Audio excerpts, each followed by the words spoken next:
Ele mantinha 2 casas, 2 famílias, enfim, 2 esposas. Gente, as 2 mulheres, elas moravam ali somente 40 minutos de distância, né, de carro. Elas moravam em condados diferentes. Gente, vocês não têm noção do que ele fazia. Ele morava lá, por exemplo, 2 semanas na casa da Dorothy e aí falava, poxa, eu vou ter que viajar para outro estado por causa do trabalho. Dorothy levava ele pro aeroporto, ele entrava no aeroporto, né? Enquanto isso, ela não ficava acompanhando, ela só deixava ele e ia embora. Ele saía do mesmo aeroporto e aí ele ligava pra Caroline, né, pra esposa. Ah, então, cheguei. Aí a Caroline já tava lá esperando ele, né, porque ele basicamente chegou lá do trabalho, né, de 2 semanas, entrava no carro da Caroline, ficava lá 2 semanas vivendo com ela, só que nisso, né, ele ia pro emprego dele normal, só que Dorothy achava então que ele estava trabalhando para CIA. 2 semanas depois era a Caroline quem deixava ele no aeroporto para ele ir trabalhar para CIA, e aí na verdade ele só entrava e saía do mesmo aeroporto e aí estava a Dorothy lá para buscá-lo, entendeu? Uau, pois é, elas nunca se encontraram, né? Ele dava um tempo ali de meia hora, sei lá, para elas não se encontrarem. Enfim, isso nunca aconteceu. Porém, a filha da Caroline ficou doente e aí então Caroline, com muito medo, foi uma doença séria, acabou ligando pro trabalho dele e aí provavelmente ele não estava no trabalho, então falaram o quê? Ah, passaram o telefone da casa dele, né, da Dorothy. E aí, quando ela telefonou pra Dorothy, as 2 esposas, né, uma descobriu da outra. Dorothy pediu o divórcio, o casamento automaticamente foi anulado, né, dele com Caroline, porque nunca existiu. E é isso aí, né, ele não resolveu casar diretamente com ela depois, não. Jane Lynn Allison nasceu dia 1º de maio de 1941 nos Estados Unidos, em Ohio. Em 1969, ela casou com um homem chamado Richard. Eles tiveram um único filho chamado Eric, e o grande sonho dela é poder dar o diploma para ele, o que está sendo bem difícil e bem complicado para ela, porque desde o ano anterior, em 1987, ela está com alguns problemas de saúde que ela não consegue descobrir. Só em 87, ela foi 60 vezes a médicos e a hospitais. Gente, vários e vários exames, ninguém sabia o que ela tinha. Então, dia 24 de janeiro de 1988, ela ia sair com o filho dela, com Eric, para se encontrar com um amigo dela, um homem mais velho que também era ali da escola. Richard e o marido ficaria em casa, Eric estava super empolgado, então eles estavam colocando coisas dentro da van, quando de repente ela caiu, ela desmaiou. Richard, muito preocupado, logo ele ligou para emergência, a emergência chegou, ela foi resgatada, só que no trajeto, né, que ela estava na ambulância, dali da casa dela até o hospital, ela infelizmente faleceu. Foi um choque muito grande pro filho dela, foi um choque muito grande pro Richard e para toda a comunidade, né? Então eles queriam saber o que tinha acontecido.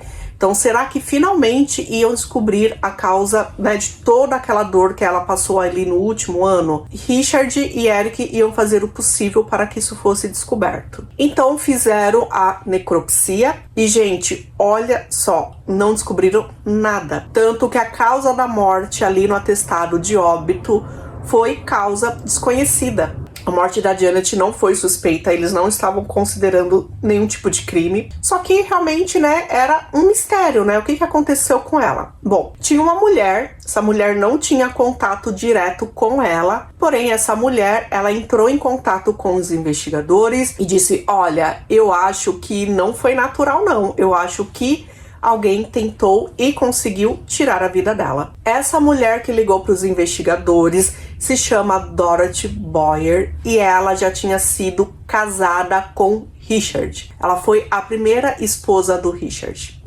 Então ela tem algumas informações e algumas suspeitas, né? Por quê? Ela disse que 20 anos antes ela foi casada com Richard e ele tentou envenená-la aos poucos. Ele colocava coisinhas ali na comida dela, no leite, na bebida. E realmente os sintomas que ela tinha eram os mesmos sintomas que Janet tinha. Então ela foi casada com ele e aí eles tiveram juntos 4 filhos. E além disso, Richard conseguiu construir a casa dos sonhos dele. que era onde toda a família morava. Falava-se que era tipo uma maravilha de casa. Ele tinha muito orgulho dela. E aí o casamento era um bom casamento. Só que aí Dorothy descobriu que Richard, nesse meio tempo aí que eles eram casados, ele conheceu uma outra mulher chamada Caroline e se casou com ela e teve uma filha com ela. Ou seja, ele mantinha duas casas, duas famílias, enfim, duas esposas. E aí quando Dorothy descobriu, ela ficou, claro, pé da vida e ela se divorciou. Por causa disso, desse divórcio, ela acabou ficando, né, com a guarda das crianças e, consequentemente, com a casa, né? Ela traída com 4 filhos, né? Era mais justo que ela ficasse em casa, né? E ele ficou pé da vida porque era a casa dos sonhos dele. Como ele iria deixar essa casa, então, para ela? Ele não queria se divorciar, ela bateu o pé, eles se divorciaram e foi onde, então, os problemas começaram. Então, ele resolveu colocar coisinhas na comida da Dorothy para ele ficar com a casa e com os filhos, né? Na verdade, ele queria ficar com a casa, os filhos, né? Enfim, seriam consequências. Ele frequentava ainda muito a casa, porque eram 4 filhos, né? Para ele ter contato. E aí, toda vez que ele ia, Dorothy passava mal. Ela tinha todos aqueles sintomas. E ela começou a desconfiar, né? Que realmente ele estava colocando alguma coisa na comida dela. Ela foi, então, até a delegacia, falou das suspeitas dela. E o detetive virou para ela e falou assim, ó, vamos fazer, então, uma armadilha. Pega lá um pote de café que você gosta. Eles colocaram uns filtros ali, sabe, para saber quando tava faltando o café. Disse para ela não pegar naquela lata. E quando ela percebeu que diminuiu a quantidade de café, ou seja, né, Richard pegou e colocou a substância lá, ela pegou esse pote sem colocar as digitais dela, colocou dentro de um saco plástico e levou para análise. E descobriram que naquele pote tinham somente as digitais do Richard e tinha também selênio. Selênio é uma substância que a gente precisa consumir, né? Que faz bem pra gente. Tem vários, assim, atributos positivos, porém, em excesso, ela acaba ficando tóxica. E aí, então, a esposa acabou, no caso a ex-esposa, acabou batendo de frente com o Richard até que ele confessou, realmente eu estava te envenenando com selênio. Ela resolveu então não abrir nenhum BO contra ele, ela não processou ele, né, contra atentado, contra nada, porém ele foi obrigado a fazer terapia, a passar em psicólogos, enfim, e cada um continuou com a vida deles, né. Ele garantiu que nunca mais ia tentar nada disso contra ela. Pesquisando esse caso, gente, eu descobri algo muito legal que acontece lá na Nova Zelândia. Na Nova Zelândia é assim: se a polícia percebe que alguém está em risco, automaticamente a polícia ela denuncia o agressor ou o suspeito. Isso lá é muito importante, principalmente em casos onde há violência dentro de casa, a doméstica, né? Por quê? Muitas mulheres não querem denunciar, principalmente porque algumas denunciam e aí o agressor ele fica ainda mais revoltado, ele usa, né, a agressão, enfim, como vingança. E lá na Nova Zelândia também era assim. Então lá resolveu-se dessa forma, né? A própria polícia vai e abre, enfim, toda essa denúncia. Se isso existisse nesse caso da Dorothy, mesmo ela não ter ido dado queixa, automaticamente ele já seria indiciado sobre esse caso. E aí provavelmente ele não faria mais com ninguém, porque a grande suspeita da Dorothy é que ele tenha feito isso então com a Janet. Uma das filhas do casal queria ver o pai, e aí eles aproveitaram, né, que foi nessa época que Janet tinha acabado de falecer, e aí foram até a casa do Richard. Já, né, com a pulguinha atrás da orelha, Dorothy foi ali, olhou a casa e tal, e pegou algumas coisinhas. Uma dessas coisas que ela pegou foi uma maquiagem da Janet, que foi um delineador, ou rímel, né? Ela também viu seringa lá na escrivania do Richard, ela também pegou essa seringa. Tinha um potinho lá com alguma coisa, ela pegou também. E ela acabou levando isso para os investigadores e eles descobriram o quê? Que a seringa, que o potinho, que o rímel da Janet continham selênio. Vocês têm noção que assim, o selênio estava lá no rímel, ela colocava no olho, então a pele absorvia. Vocês têm noção, gente, que, né, doideira? Só que aí o grande porém era, no caso da Dorothy, houve o divórcio, ele ficou bravo e ele fez isso. E no caso da Janet, porque o casamento deles era visto como um casamento exemplo, né? O que será que aconteceu? Interrogaram então Eric, o filho, e aí perguntaram pro Eric se o pai dele poderia ter feito alguma coisa contra a mãe, e ele disse que sim, que poderia. Então vocês imaginam, né, por um filho falar isso, o que ele devia presenciar dentro de casa. E foi aí que descobriram que Richard e Janet, eles não, basicamente, eles eram casados só no papel, eles não tinham mais uma vida de casamento, de marido e de esposa. Fazia anos que eles não dormiam mais na mesma cama, eles nem faziam as refeições juntos mais, durante anos, eles eram estranhos na mesma casa. Ela já queria pedir o divórcio, basicamente ela já tinha entrado ali, né, com advogado e tal, só que assim, ela tinha acabado de receber uma herança de $100 mil da morte da mãe dela. Então o grande porém era, poxa, eu vou deixar esse dinheiro, né, metade desse dinheiro com o Richard. Então era isso que estava impedindo ela de realmente entrar com o divórcio. Então sim, né, a gente tem um motivo do divórcio mais uma vez, e aí explicaria por que Richard estava tentando fazer isso com Janet. Conseguiram um mandado de busca, então pegaram computadores dele, pegaram vários diários dele, né, que na verdade eram agendas, só que ele usava como diário. Perceberam que vários arquivos, então, do computador dele tinham sido deletados e tinham sido escritos em espanhol e em russo, e uma forma lá de criptografia dele diferente. No diário também, nos diários também, ele escrevia em espanhol ou em russo. Algumas partes ele passava branquinho ali, né, corretivo, para esconder algumas palavras. E no dia da morte da Janet, ele simplesmente recortou ali a agenda, sabe? Ele jogou fora aquela parte. O que ele dizia nessas coisas, nessas anotações, né? Ele descrevia o passo a passo de como tinha sido o dia da Janet. Ele acreditava que ela estava tendo caso com mais de 17 homens. Gente, era tudo coisa da cabeça dele, tá? Na verdade, assim, descobriram que ela tinha caso com um homem que era recente e que possivelmente, né, ela se divorciaria para ficar com ele.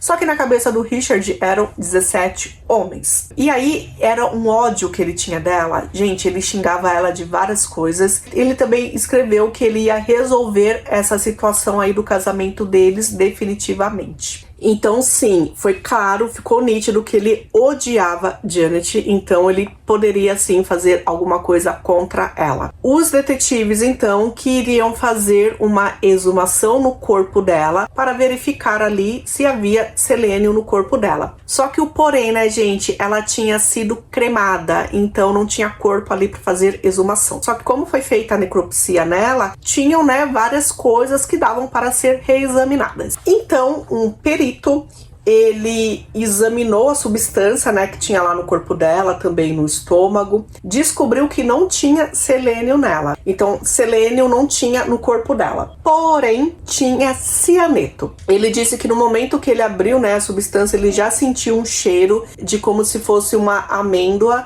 que é o cheiro característico do cianeto. Porém, gente, há pessoas que, dependendo do gene da pessoa, né, da genética, não conseguem sentir esse cheiro, né? Então, olha só ali, seria uma falha para um legista, né? Que coisa. Então, o cianeto, ela é tida, né, como tóxica. Foi encontrado, então, cianeto no estômago dela, ou seja, ela tinha ingerido momentos antes, né, de perder a vida. Então, acredita-se sim que ela tinha tomado um café com essa substância, né, colocada pelo Richard. E também foi encontrada essa mesma substância, gente, no tecido cerebral dela. Significa o quê? Ela já tinha absorvido essa substância em um outro momento e acabou ficando resquício ali, né, na região cerebral. Realmente, Richard estava fazendo isso aos poucos. Como o selênio não deu certo, ele acabou utilizando o cianeto. De onde ele iria conseguir cianeto, né? Descobriram que ele tinha um grande amigo, que esse amigo trabalhava na mineração, e é uma substância utilizada ali, né, para aquele local. E não foi assim um amigo que deu para ele, porém era um amigo que quando viajava, que até viajava com uma certa frequência, pedia pro Richard ir na casa dele, pegar as correspondências e alimentar ali os animais. Então ele aproveitou então e roubava essas substâncias. Gente, sabe aquele homem que iria naquele dia verificar as baleias com ela e com o filho dela. Aquele homem, sim, eles estavam tendo um caso extraconjugal. Não eram os 17, né? E aí, claro, Richard desconfiava dele.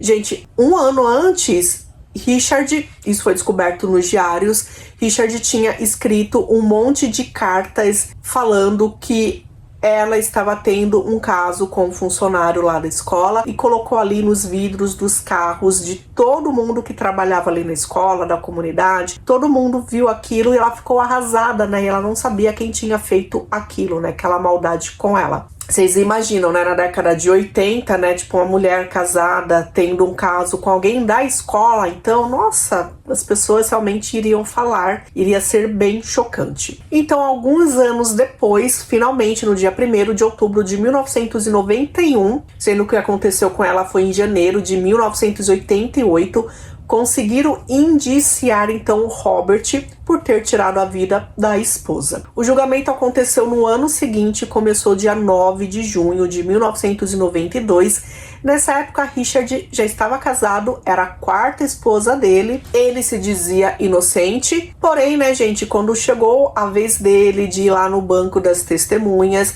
ele teve que explicar então por que ele estava fazendo aquilo com a Dorothy, né, com a primeira esposa, e ele disse que era uma brincadeira de mau gosto, porque ele desconfiava que ela estava maltratando os filhos deles. Não pegou legal, né? Só que aí no 3º dia de julgamento, o Richard começou a passar mal e aí ele sentiu dores no peito, ele foi resgatado, né? Ele foi pro hospital e por isso então deu uma quebrada ali, uma parada no julgamento. Só que aí 2 meses depois, o advogado dele estava passando por depressão, então por causa disso, né, ele não poderia mais ficar no caso, então o julgamento continuou parado e 6 meses, né, gente, depois de 6 meses que o julgamento começou, ele não terminou, automaticamente ele foi anulado, então ia precisar iniciar um novo julgamento. Então o novo julgamento começou no dia 28 de março de 1995, 3 anos depois. A defesa, ela quis alegar 2 coisas, que o cianeto encontrado no corpo dela, principalmente no estômago, era uma quantidade pequena,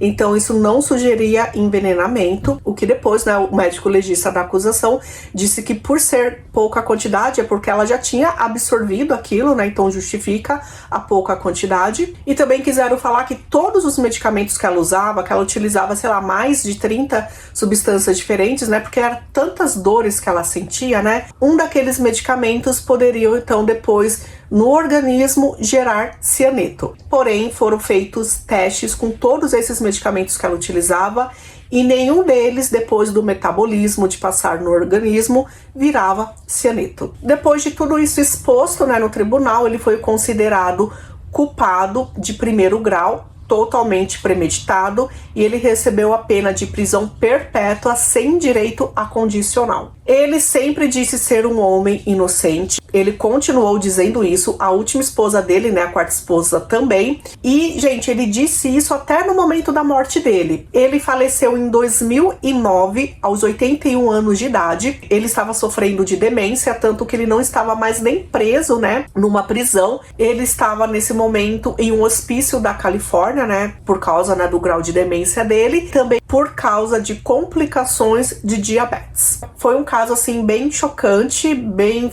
Eu não conhecia ele, porém nos Estados Unidos ele foi bem comentado, tanto que em 1999 saiu um filme baseado em toda essa história. O filme se chama, né, aqui no título em português, Promessa Mortal. Esse é o caso de hoje. Claro, né, a gente nunca pode culpar a vítima, porém a gente assiste esses casos e a gente pega, né, sempre algum aprendizado. E o que a gente vê em vários casos é, se vai divorciar, não mora junto mais, gente. Por causa de herança, né, gente, sua vida vale muito mais. E aí, realmente, quem sofre mesmo são os filhos, no caso, o Eric. Não encontrei nada, não vi nenhum lugar falando dele, então, claro, ele deve ter ficado bem lá na dele. Espero que ele tenha seguido a vida dele, que ele tenha conseguido, depois de anos, encontrar ali a felicidade.